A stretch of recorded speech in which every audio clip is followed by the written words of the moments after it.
Welcome to Asian Flush. Today we'll be taste testing gin. Gin is just vodka with botanical flavors.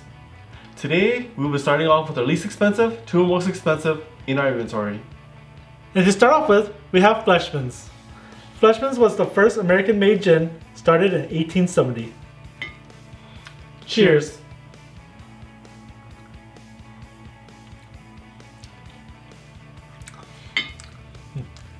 Honestly, it tastes like a cheap vodka. There's like I can sense some botanicals in the middle, but then at the end it feels like I have a cheap vodka aftertaste again.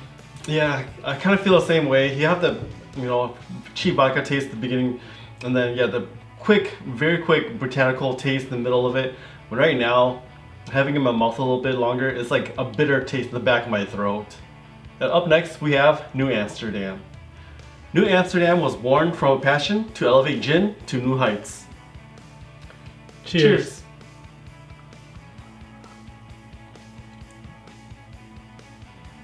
Wow, okay. It's a nice clean mouth taste right off the bat, and then some really nice strong botanical flavors overall. Yeah, as soon as I take that first sip, I got hit with like botanicals right in the front. But I do have like a alcohol aftertaste with that. And now we have Svedka, a modern style gin. Cheers.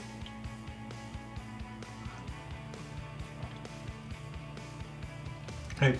It was smooth going in, and I get like a burst of botanicals, and then I got like a cheap alcohol taste at the end. Huh.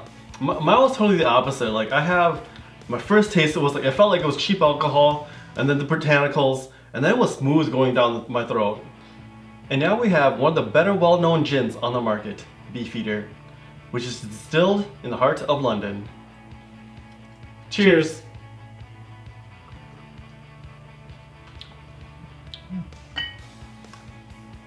So with this, it was a nice smooth first taste overall, and then I get a big hit of botanicals. Yeah, for me I had like just that big hit of botanicals all the way through, and it still kind of stays in your mouth. And now we have Tanqueray, made with 4 perfectly balanced botanicals. Cheers. Cheers.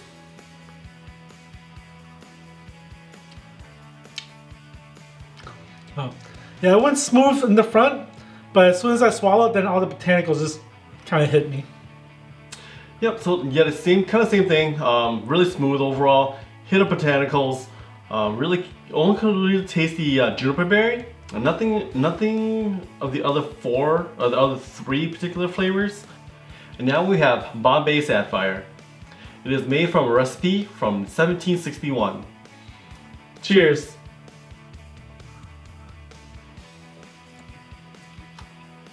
Oh, okay. So with this one, it goes first taste is really smooth, goes down your throat really smooth. And then from there, you can definitely taste like the juniper berry. But not only that, but it's really earthy, rootsy, like taste to it. Yeah, for me, like when I first take a sip, it's like it just tastes like another liquor. But then as soon as it gets to the middle of your mouth and it's going down, like all the botanical just gets released and it just lingers and sits there. And now we have Roku, the Japanese crafted gin. Cheers.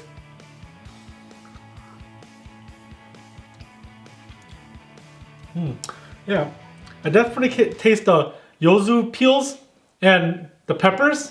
I have other flavors in there, but I just can't taste it, or I just don't know what the tastes are.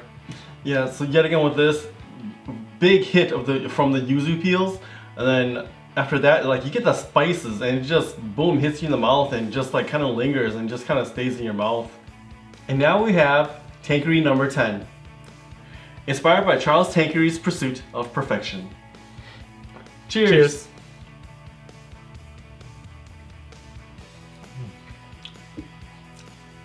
Wow. Okay, so like with this, it has a really, at first taste is a big burn. After that, all the botanicals get released, and then finally you get like a small taste of juniper berries. But to me, with this, it tastes like a cheap vodka or a cheap alcohol. Yeah. For me, it's like when I first drink it, it's like you said, it has a burn, and then all the botanicals gets released, but then the juniper pear seems like it's like still lingering, like it's the aroma. But at the end, I'll probably still choose this one over the regular Tanqueray, just because it has more of the botanical expression. And now we have Aviation, an adventurous blend of spices from around the world. Cheers.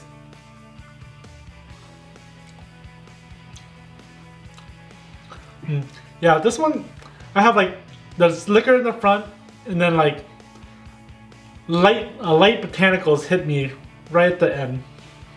So with this, unlike Tanqueray was a really big bold flavor, this has a very mild flavoring overall.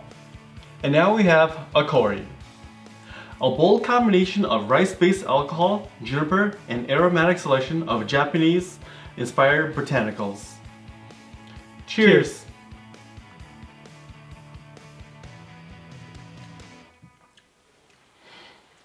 Okay, so with this, very smooth up front, first taste overall, also smooth going down the throat. Very mild botanical flavors. For me, it does have like a floral note with this particular gin.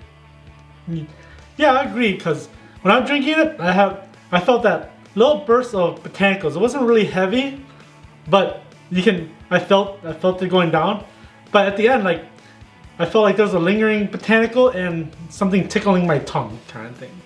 And now we have Hendrix, a sumptuous symphony of no less than 11 botanicals. It's not for everyone. Cheers. Ooh. Whoa. Yeah. Wow. This one, it's like botanicals all the way through. So initially I thought that Tanqueray number 10 had a huge bold flavor. I was wrong. Hendrix has that bold flavor right in your face as soon as you sip it. Definitely not for everyone. And now we have The Botanist. Conceived, distilled, and handcrafted on the island of Islay. Cheers.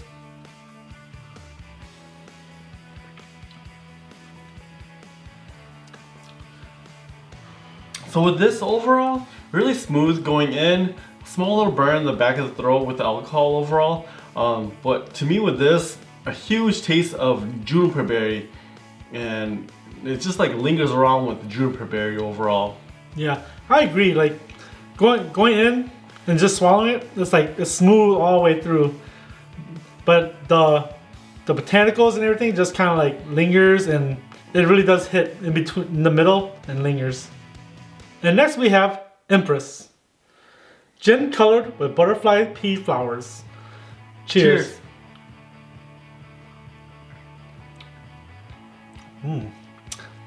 Yeah, kind of burns in the front, but then with the burn, like the botanicals just gets released, and very florally, but with a very bitter aftertaste. Yeah, I agree.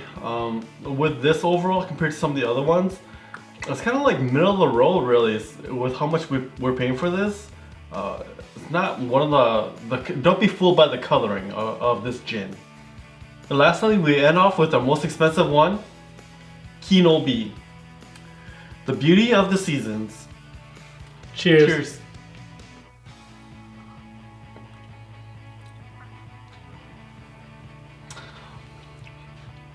So with how much expensive this gin is, it's a very mild taste overall going into your mouth and going down your throat.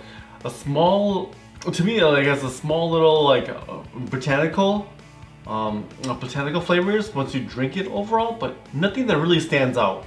Yeah, for me, like when I drink it, it's smooth overall, but once you get to when you swallow it, the botanical just kind of bites your palate, and then it releases all its botanicals right at the back. And that's it for the gin episode. My gin of choice was Hendrix, because it had that botanical taste in your face and all the way through. And my gin-based cocktail that I like is gin and tonic. It's very easy to make and very easy to drink. So with my gin-based cocktail, I like to go with the bee's knees. It's just gin, honey, and lemon juice. My gin of choice, Sapphire Bombay. I like the earthy taste to it, along with the juniper berries.